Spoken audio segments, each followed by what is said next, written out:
Hello students, I am Richa Paul and welcome to my YouTube channel HR Theorist. Today's video is all about the role of managers under the title of Management Outlook Part 3. In this lecture, we will discuss what managers do and how they contribute to organizations. So let's get started right away. Role of managers. Voluntary additionally outlines that managers as change agents with highlighting three key roles: consultant, trainer, and researcher. Consultant.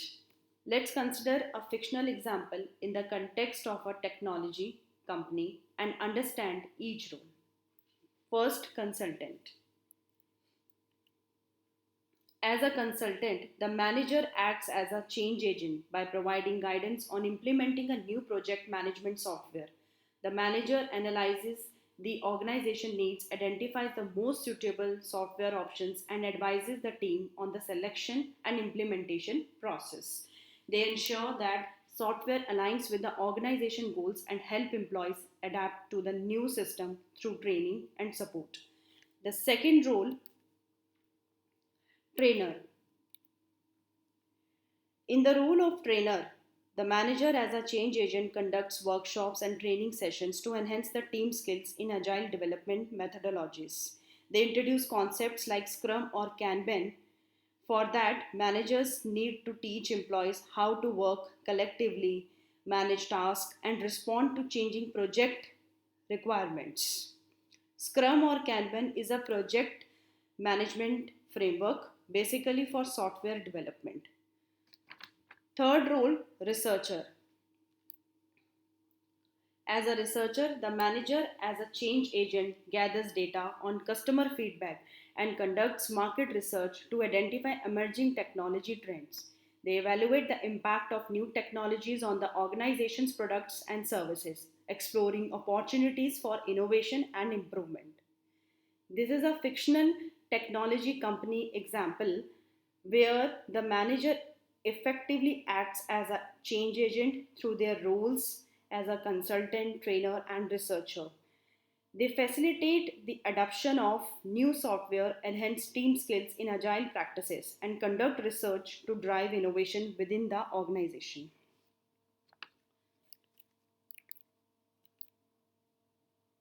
Next slide, three roles of managers. The concept of managerial roles was first introduced by Henry Mintzberg, a prominent management scholar, in his book The Nature of Managerial Work, published in 1973. Mintzberg conducted extensive research by observing and interviewing managers from various organizations to understand their actual activities and responsibilities. It is important to note that while Mintzberg pioneered the concept and provided a comprehensive framework for understanding managerial roles, the specific categorization and examples of roles can vary depending on different context. Managers play various roles within an organization, and these roles can be broadly categorized into informational, interpersonal, and decisional roles. Let's explore each role with examples. Interpersonal roles. First, under the interpersonal roles, the first one is figurehead. Managers often serve as symbolic and ceremonial figures representing the organization. For example, a CEO attending an industry event or a manager presenting an award at an employee recognition ceremony. The second sub role under the interpersonal role, leader. Managers guide and motivate their teams to achieve organizational goals. They provide direction, support, and feedback to employees. A team leader might conduct a regular team meetings to discuss progress, assign tasks, and address any concerns. The third sub roles, liaison. Managers act as a bridge between different departments or individuals, facilitating communication and coordination. For example, a project manager may collaborate with engineering team, marketing team, and finance department to ensure all stakeholders are aligned and working towards a common objective. The second role, informational role. Under the informational role, the first one, monitor. Managers continues gather information from both internal and external sources to stay updated on organization's performance and the broader business environment. For example, a marketing manager may monitor sales data, market trends, and customer feedback to assess the effectiveness of marketing campaigns. The second sub roles, disseminator. Here, managers share information both internally and externally to ensure that relevant parties have access to the necessary information. For example, a human resource manager might disseminate updates on company policies and procedures to all employees. The third sub role, spokesperson. Managers act as the official representative of the organization, conveying information to external stakeholders such as media, shareholders, or government bodies. For example, the CEO of a company might serve as a spokesperson during a press conference to announce a new product launch. The third role, decisional role. Under the decisional role, the first one, sub role, entrepreneur. Managers identify opportunities for innovation, development, and improvement within the organization. They take calculated risk and initiate projects or initiatives to achieve growth.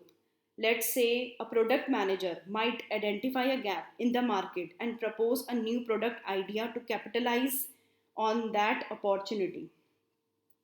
The second sub role under the decisional one, dis- disturbance handler. Managers address conflicts, crises, and other disruptions that arise within the organization. A manager might mediate a conflict between two teams members or handle a customer complaint to maintain a positive customer relations. The third sub role, resource allocator. Managers allocate resources such as budget, personnel, and equipment to various projects or departments based on organizational priorities and needs. A finance manager may decide how to distribute the annual budget among different departments to ensure efficient resource utilization. The fourth sub role, negotiator. Managers engage in negotiations with external parties such as suppliers, clients, or unions to reach agreements that benefit the organization. For instance, a procurement manager might negotiate pricing and terms with vendors to secure favorable contracts. Actually, these roles are not mutually exclusive, and managers often perform a combination of these roles depending on their level within the organization, the specific context, and the needs of their teams and stakeholders. This is the reference I have mentioned. Thank you, students, for your attention. As a student of management, I strongly believe that presenting management topic in an interesting and innovative way, which improves the learning process. My goal with this video was to give you valuable information, and I hope I have accomplished that. If you have any questions, suggestions, or new topic, management topic, related topic, want to explore, please leave a comment below. And don't forget to show your support by liking, subscribing, and sharing this educational video.